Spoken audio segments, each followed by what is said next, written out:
But it seems like there's a lot of games that are happening right now, which is unknown. And therefore, my friend, I want to say to you that there is the known, the unknown, and science can make the known unknown. I mean, the unknown known, but science will not be able to unravel the unknowable, the mystery, because we are part of the observation. We are the observers in the observation. And it is not possible at times to be able to really understand the entire observation. So the question, therefore, is for many of you who said, I would have Western mind, one has to really look at that for the world outside, which is manifest, that kind of a mind may be very useful. But for the world inside, the world of interiority, that world is not causal, that word is synchronicity. It is a function of, not a cause of. And in that world, the Indian science of Vedant,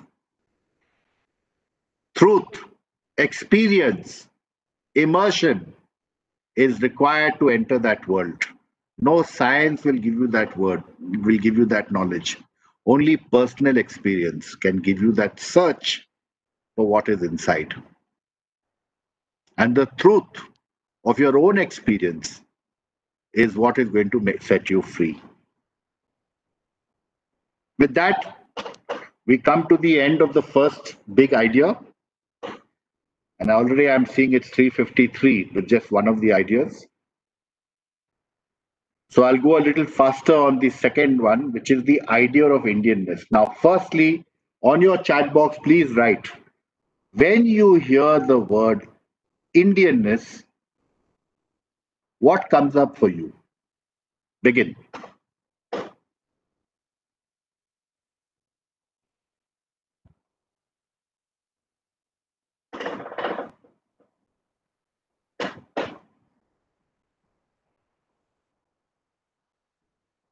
Traditional values, harmony, intelligence, unity, collectivism, languages, conservative culture, diversity, secular, sovereign. Nice, nice. Knowledge, nice. Okay, we'll stop there and go to our next segment, Discover Indianness. Like I told you, and I said this before, so I'll go fast. Ethic means you look taking a Western idea and looking at the world through a ethnocentric lens, which is a Western lens. Emic means looking from inside out, which is indigenous psychology. So in my book, I have used ethic psychology and I have used emic psychology to approach India.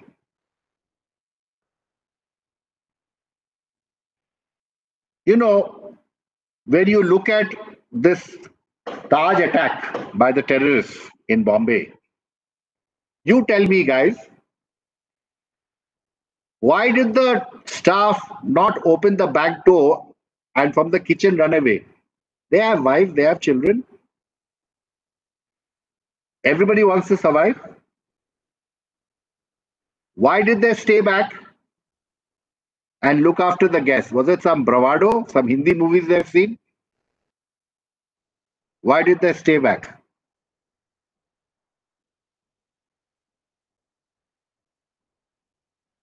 There must be something in the culture for them to have decided to stay. Savnish is saying hospitality. Yes. Darvish, guest is God. Brilliant. Guest is God. Atithi Devo Bhava.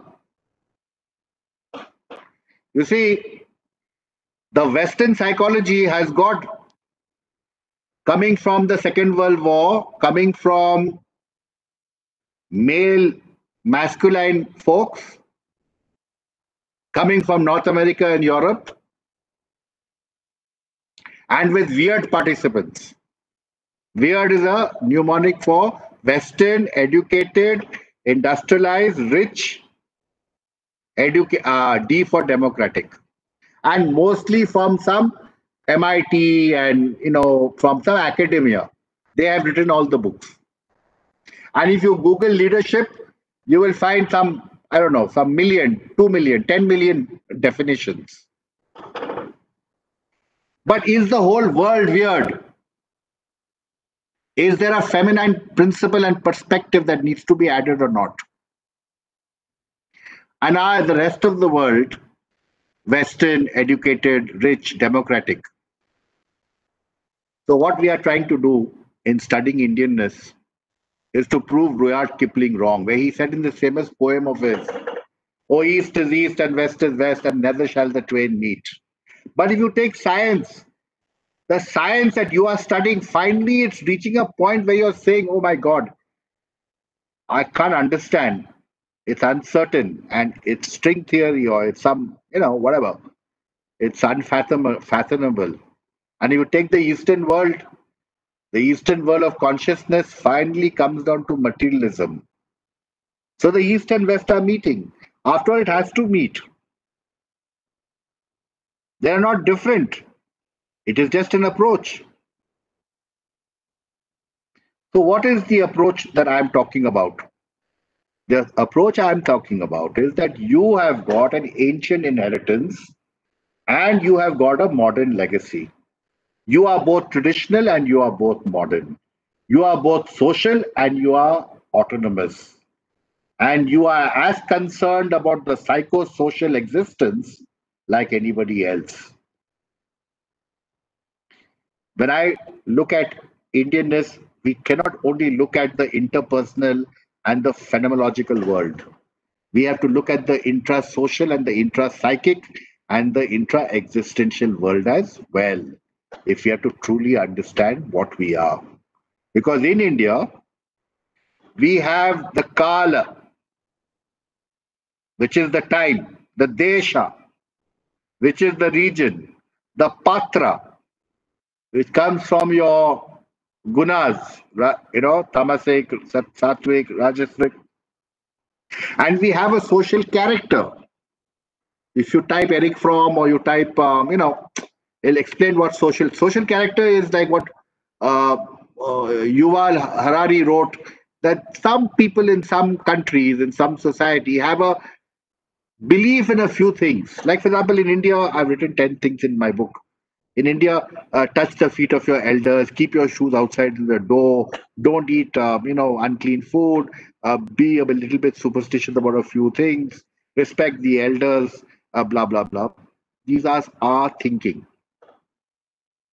Nothing about right or wrong. We just think that is the way life should be. This is the situation. So we have got social character, we have got Kal, Desh, and Patra, and we have got a modern legacy of of new officers and of new postmodern world. But because, my friends, that you have inside you East and West, and many of you admitted that I'm also a mixed creature, we experience dharam sankatas. We see things like polarities, contradictions, dilemmas, paradoxes. For example, do I put my boot on his neck and make him work? Or पेट पे लात नहीं मारना and be diplomatic? Do I fire people because the PNL will not, tolerate having so many people? Or do I, be sensitive and keep people and give them 30% discount on salary? Do I value loyalty? Someone has been with me for 40 years, with my father and grandfather. And should I now put him into the stable? Or should I respect performance? We have got these clashes in our head. A Western world says be performance oriented, objective, rational, logical, scientific. And Eastern world is saying to hell with all of that.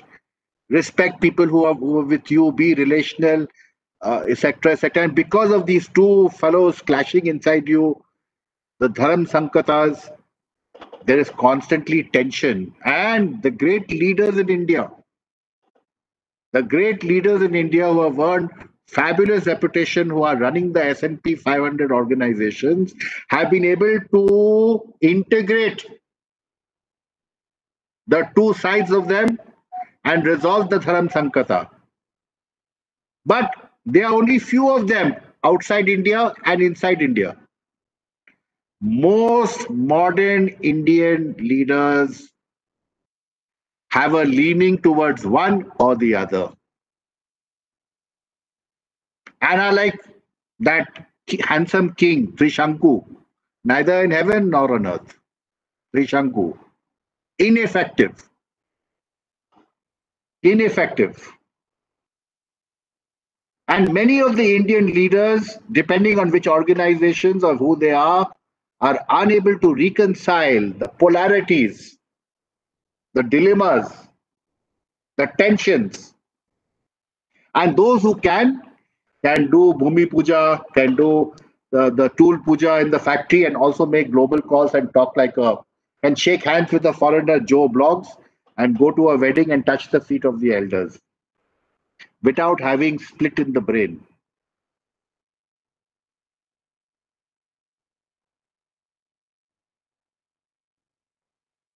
India unconsciously follows certain traditions, values that come in during a crisis. And what are the implications of that in the workplace? In my book, I talk about possibly why Cyrus had a argument with, Ratan Tata, why Sikka may have clashed with Narayan Murthy, etc., etc. Because there's a clash of Eastern and Western. Forget all this managing firangs outside. Array, manage your own firang and Indianness inside. That is the conversation of Indian leadership.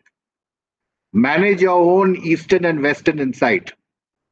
Because, my friends, you are performing in NCPA Mumbai in a theater doing a Shakespearean play. The background is Indian, the foreground is Western. You're doing an English play, but you are an Indian actor and there's an Indian audience. And will you recognize that you're an Indian actor and an Indian audience? Or are you playing the part of Macbeth and giving out all the lines and forgetting that Naveen, when I said Naveen, your name, do you then forget that you are Macbeth? And do you then realize that you're an Indian?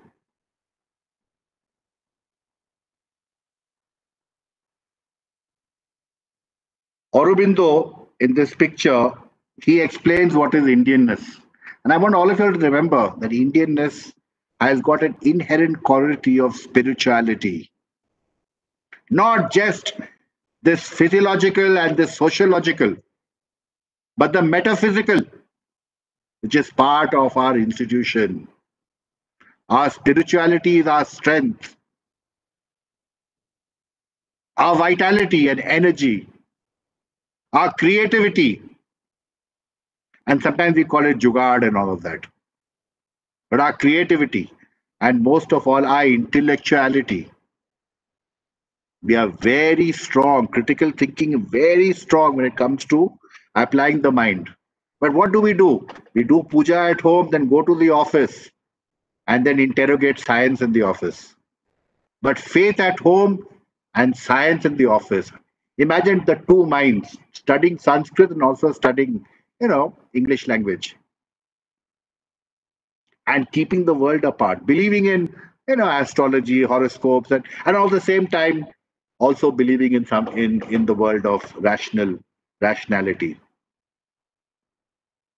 These are the kind of qualities of Indianness. And in my book, I talk about many such qualities of Indianness. And I want to stop this Indian section by saying, might come from North India, South India. These are all pictures of you. They are aspects of you. They describe you, but they don't define you. They do not define you. It is your choice, my friends, what it means to be an Indian. For we are Indians first and last, and we have the freedom and right to be more than some predefined culture or some predefined noun or adjective. We are Indian first, and it just so happens that we might be a Christian or a Hindu or a Muslim or a Sikh. We might be a Ladakhi or a Keralite. Our language and our caste do not define us. They merely explain aspects of us. And each one of you has every right to define our part in the multiplicity of India rather than being defined by somebody else that this is who he is or this is who she is. For India is a land that celebrates diversity and let 1,000 flags fly. Discover your own Indianness. Discover what you want to be called as an Indian. Let others not define your Indianness. And with that, I come to my last segment. Uh, Rohan, how much time do I have? It's now 4:09. How much extra time? 30 minutes. Okay, thank you. So up to 4:40, I have got time, right? Okay. Okay, fine. Thank you. So I now come to the last big idea uh, about what are the facets of the Indian leader. See, I'm calling it facets. I'm not calling it. I'm not calling it traits. I'll tell you why. A trait is like you're all engineers and science students. So it's a noun, a trait or a behavior, a characteristic. I call it facets, like let's say a diamond. It is this and that, it presents itself. So let me give an example because that will make it much clearer. Remember, I never use traits, I'll always call it a facet. Now, you all are in a lovely place called Uttarakhand, and there's a lot of rivers and the Ganges. So the let's say the river Ganges, it flows from Gangotri. Now, when the water is coming down, and if the water represents the human spirit, then the water will flow very fast, because the slope is very big. It will flow fast. And I think around, let's say, Rishikesh side and all, the banks will widen and the water will widen and expand. And there are some rocks that will come also down the river. And those rocks, the water then becomes a rapid. And then suddenly there is a big gap between the rocks and the water will plunge down like a waterfall. So the human spirit is not this or that. The human spirit is contextual. He and she is this in this situation and that in that situation and more. Indians are very, very this and that and more. And all human beings are actually a verb, not a noun. Human beings are in a verb, not a noun. And one of the ways of looking at the world is making everybody into a noun. He is extrovert. Arey, yaar, you are an extrovert, but you're also an introvert. Arey, he is a social being. Arey, he's also a this. He is a thinker, not a doer. Right? Everything. Man is this and that. In fact, we have got the being, which is the Atmic self, and the becoming, which is the social self. And the being and becoming is in a constant gestalt, constantly evolving, constantly evolving. And A.R. Ramanathan, who I've written in my book, he says that Indians are contextual. That's why we don't believe in rules. A rule is a rule is a rule is a rule. We all say, depending on the situation, this is how, this is what I will do. Depending, it all depends. Indians famously are sometimes laughed at because they say it all depends. So Indians, if you don't mind, according to me, is like a verupia, a garam masala, an Indian thali. It is the dance of the tandem, the Shiva dance, and it is a kaleidoscope of everything modern.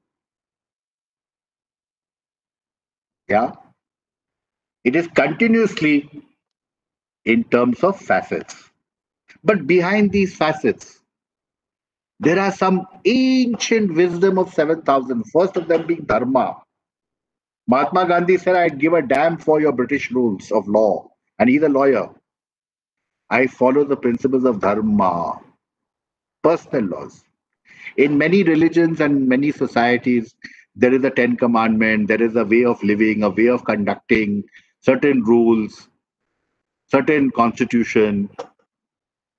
In India, you are expected to follow your own dharma, make sense of your own dharma. And we have so much of dharma.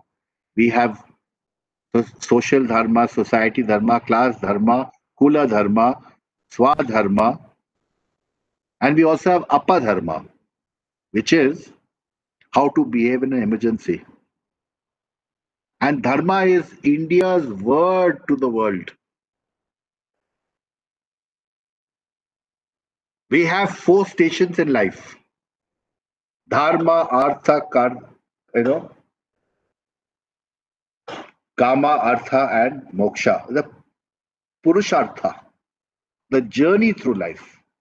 And in the journey of life, we have the samskaras before birth to the Shraddh ceremony in the end, how to behave in life. So I'm not going to talk more about dharma. You'll all understand it. But dharma basically is about your own intellectual, and your dharma, even work, is chitta shuddhi, which is to make sacrifice and to follow the truth and to follow a path and to and to follow that word. How you're doing your work, the dharmic action of the work. And then there is ahimsa, which is so badly misunderstood. Ahimsa by most young people is understood as offer the second cheek if the first is slapped. Nonsense. Ahimsa is about neither being violent nor tolerating violence. Never. And yet in our country, there are so much of subjugation, crime, and we just become spectators.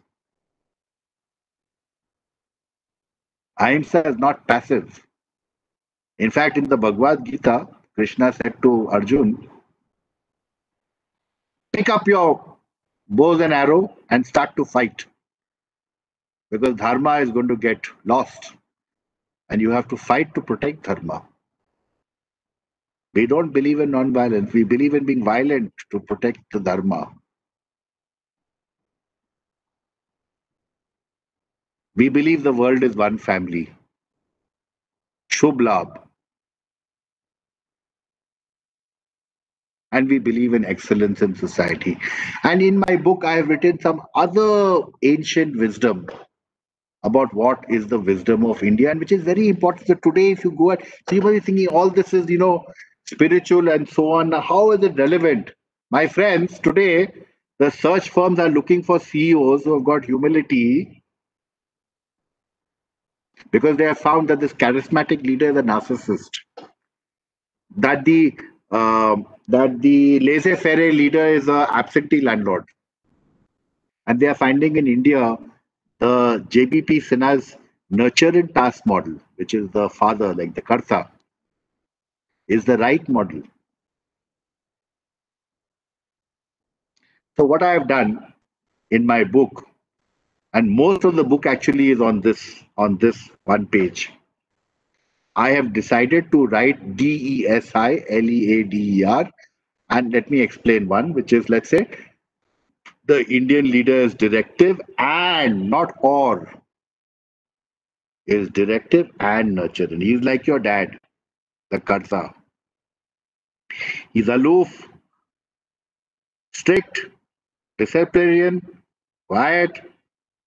Mother does all the work and she uses dad, and also protective, caring, nurturing provider.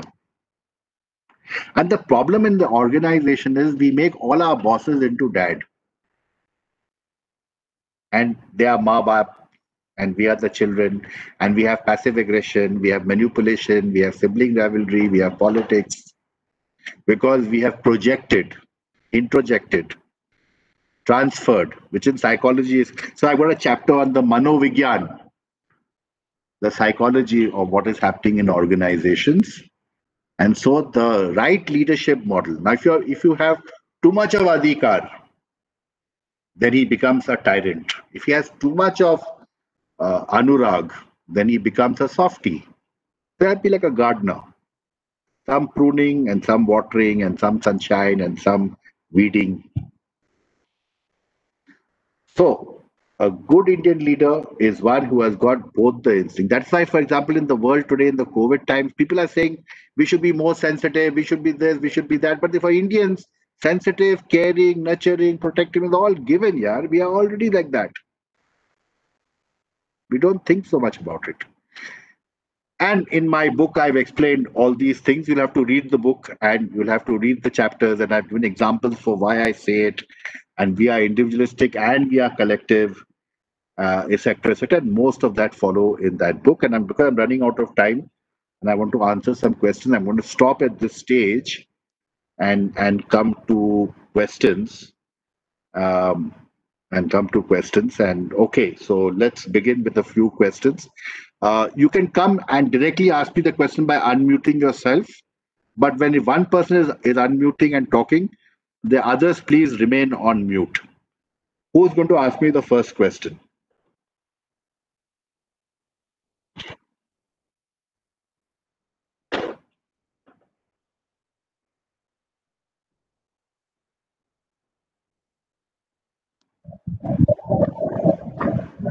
So we have a question in the comment box. Yeah.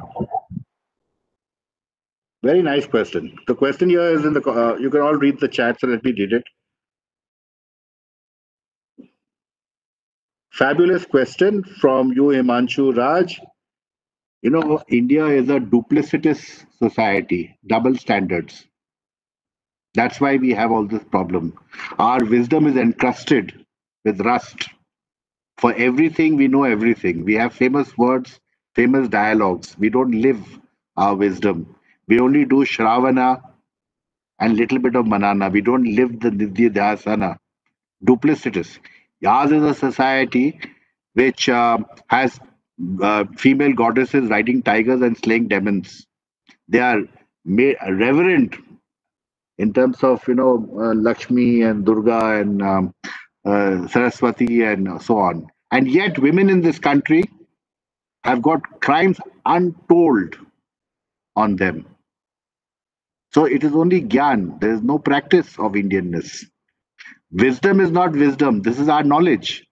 Wisdom is when the heart combines knowledge, it becomes wisdom. We don't have wisdom, we have knowledge of quoting the system. We are still imprisoned in conflicts. We are imprisoned in conflict because we are constantly in apna and paraya. So we try and save tax, we try and take on the other person. We live in bubbles, small bubbles, then only my family. When it comes to Bangalore, RCB match is my big bubble. When we are taking on a foreign neighbor, during war, we'll say, we're all Indians, during, let's say, cricket matches.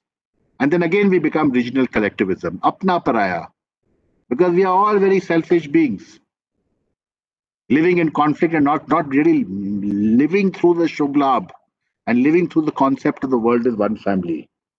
Why is there hate and crime and so on? Because that is what is happening in terms of what gets you the votes and what creates in society. So the fact is that there is a double standard of living the wisdom,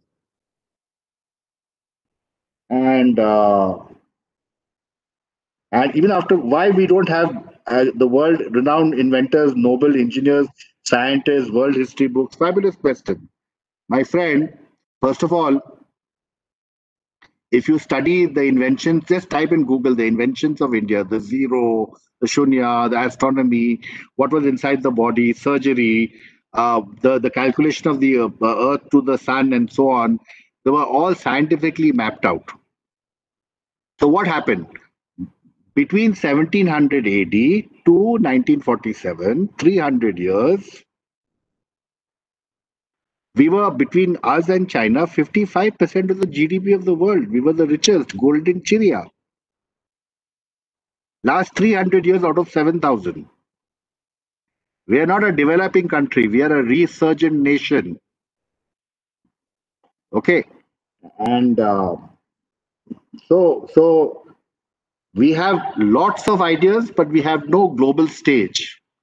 And we have got this inferiority that foreign is nice, Indian is bad. You all are all wearing jeans and nice branded t-shirts, but we have got 125 Indian weaves, which we only use during a wedding or a ceremony or so on. We ape the West because they are affluent, they are rich, and we were rich once. So this inferiority complex that white is good, black is bad.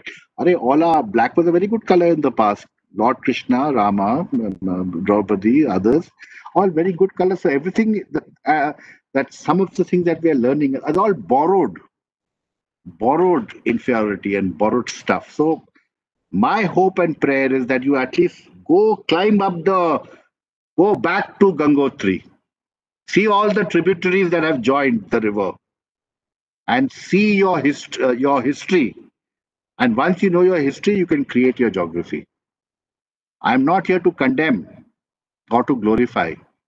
I'm simply asking you to take a dip into the pool and look for yourself. Don't come with some theory and some just knowledge.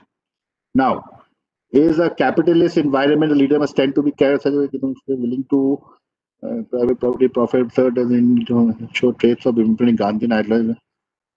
How do they capitalists must lead to see this capitalist and so and so blah blah blah blah. What has capitalism done? It's a very fancy word, democratic capital. What has it done for anybody? It's an idea. It's a social character, a great idea. Today we have to be in a world which has got some amount of equity, a shubh labh for everyone. We cannot live in a world where I take care of myself in my own house. Like look at what COVID is doing. It is attacked everyone, irrespective of class or creed. We have to believe in something larger. The ancient wisdom has to be there. So we'll talk when you have some more time about capitalism and socialism and so on. These are all popular ideas of the day. We have to come up with the ideas that are absolutely everlasting, which are sustainable, and so on and so forth. Yeah, let me give you a great example of leadership. There's a man who died with just 2,500 books and 2 pairs of shoes and 2 suits. Dr. Kalam, written several books, humble, simple. We have to ask ourselves, what is it that we value in life? How important is educational branding to be a successful Indian boss? You tell me. You tell me. You go to Google and just read some Harvard study on between the top 20 colleges, 1% difference between the top 20 colleges. Otherwise, it's 19% differential. But does it explain why somebody should get 10x the salary to the other person?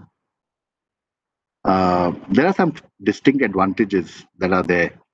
But in the end, this chap who invented the telephone in India, I forget his name, Sam Petrodia, he used to throw resumes in the air.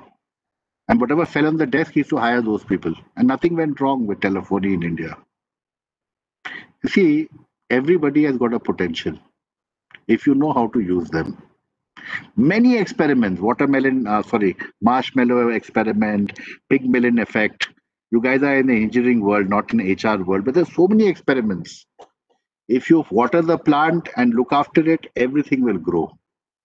So, of course, being part of a good engineering institute and having great qualifications obviously positions you in a better place. Yoga is becoming increasingly adopted by the West, and we are forgetting our own values. Westerners are starting to adopt them in more.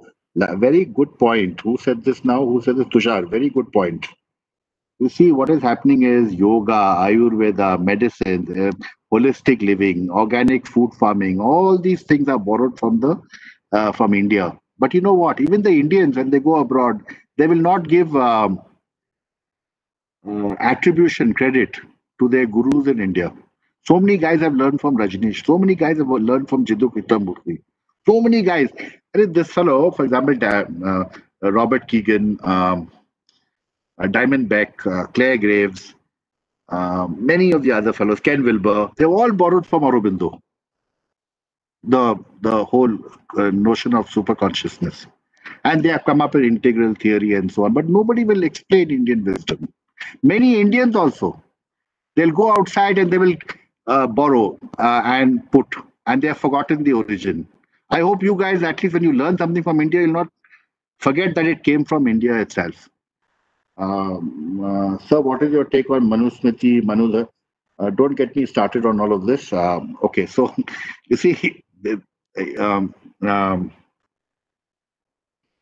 uh, see, let me just tell you that uh, the whole notion of work and class is all based on temperament. Like you all engineers all know that certain thing has got certain tendencies. So some people have got good tendency for thinking, some for physical work, for fighting, some for doing other kind and so on. It was all meant on temperaments, tendencies. But over a period of time, later, it became by birth. It became by birth. The second thing is we all think that there were three periods: Hindu period, Mughal period, Christian period. Nonsense.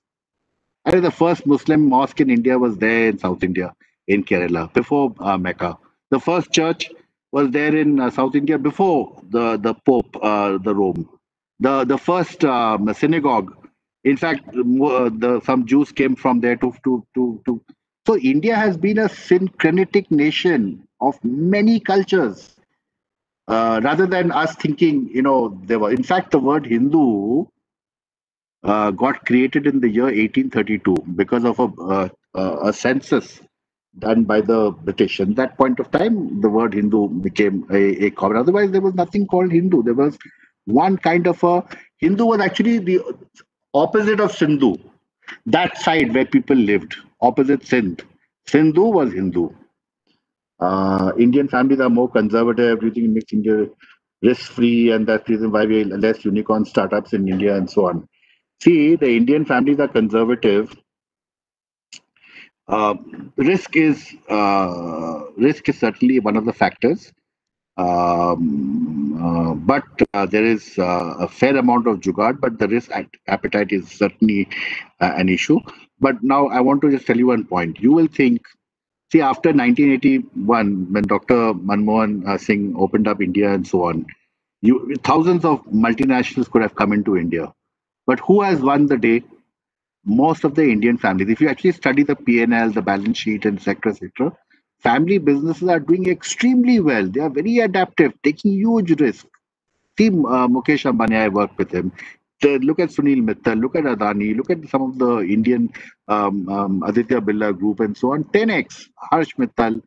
Because if you join sometimes a multinational, you have to just do what the global tells you. You become a good follower, good student, but you're not going to be a good entrepreneur after some time. But in the Indian family business, so don't think like that. We have taken big risks. We also, in that sense, but we have got very little money and we have got huge ambition. So when you have a lot of ambition is so high up there and money is so little, you have to stretch the money like a rubber band. Other parts of the world, they have got more money than they have got ambition. So they are allocating in that sense. We have to stretch it. That's why, see, as students, you have to, from class 6 onwards, you have been trying to be an engineer and to be an MBA. You have to study away, do well in class 10, do well in class 12, then get into this in IITs. We are constantly managing adversity, catch the bus, family doesn't have enough of money, many other siblings. So we have grown in an environment of managing risk and adversities and so on. Why India has got unicorn startup and compare. Listen, boss, let me tell you, unicorn and startup, we are 75 years after independence. Okay. And at independence, when we used to be 26% of the GDP, we have come down to 1%. And we had five or six big problems at the time of independence. 2 years, we have come back to the fourth largest emerging nation.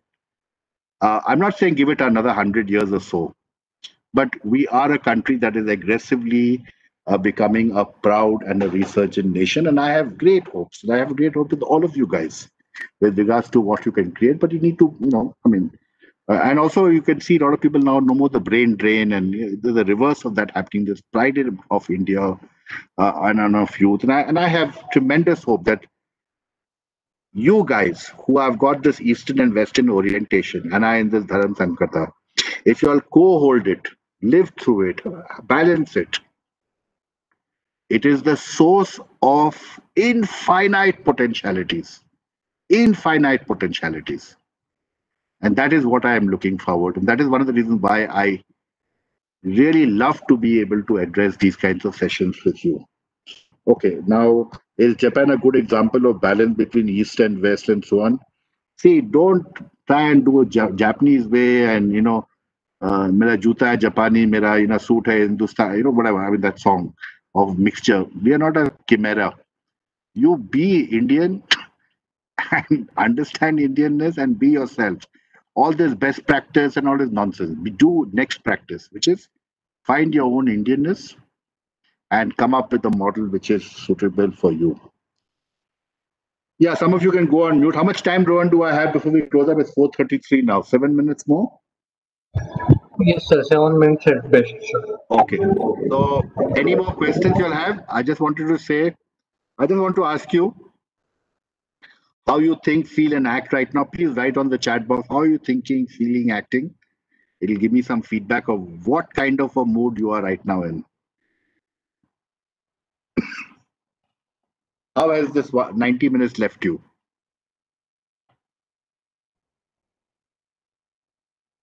Just use one word or one phrase. How has this session left you? What are you feeling? Somebody saying peaceful. Hardeep, Hari Deepak.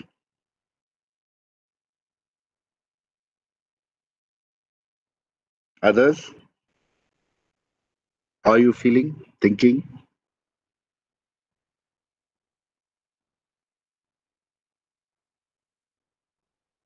Soothing and connecting. Insightful. Insightful. Informative. Thought provoking. Self rejuvenating. Connecting. Nice. Nice. I'm glad because that's what I want you all. I said I want you to think about Indianness.